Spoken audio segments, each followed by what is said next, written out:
And from the national headquarters of RT America in our nation's capital. Hello again, everybody. I'm Rick Sanchez. There is a law that you need to know about tonight that seems to go against really just about everything that we believe in as Americans.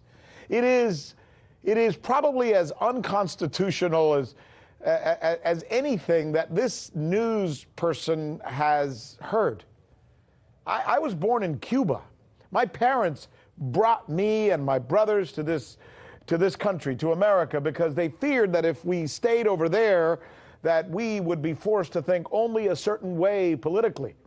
Now, as I read this new law that I'm about to share with you, this new law that is creeping into America, I have to admit to you that I am stunned. Stunned. Because it's a law that seems to force people to think a certain, even our own country. As much as we love the United States of America, we're allowed to criticize it. We're allowed to boycott it. We're allowed to burn her flag, says the Supreme Court.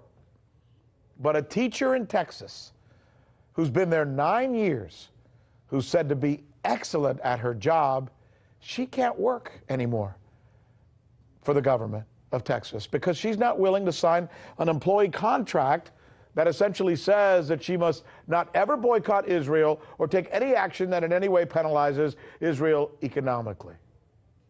Now, I want to go over here because I want to show you something, and because I know what you're thinking.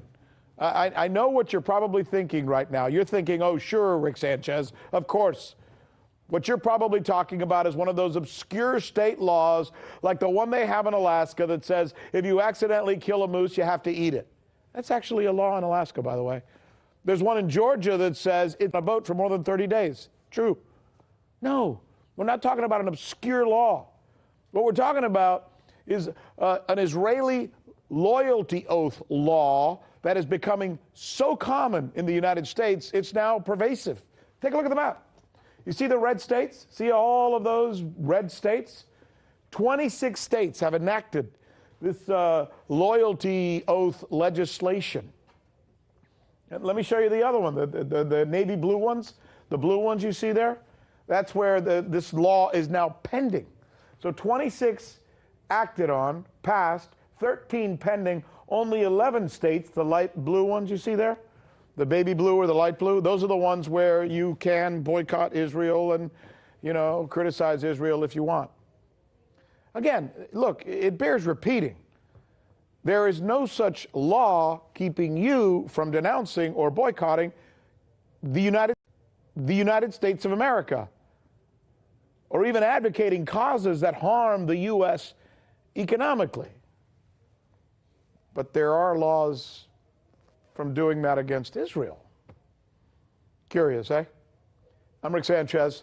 This is RT America, where we do believe in sharing stories like this, where you won't see them in most other places, because it is time to do news again.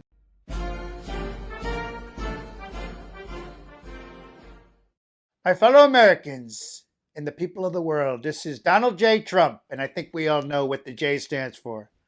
Jews. I want to wish everybody a happy Hanukkah. It is my great honor to be speaking to you on the unbelievable Jewish channel, JTV, a great channel, amazing channel. Probably one of the greatest channels in the history of channels, that I can tell you. Let us together recount the story of this special holiday. By the way, Jared taught me this. During the time of the Second Temple, the land of Israel was conquered and ruled by the Greeks, who everyone knew were horrible people, very bad. They robbed the Jews of their property and set up idols in their temples. Very sad. They shouldn't have done it. And nobody could stand up against them until one special guy and his sons rose up and drove them from their land. And that guy's name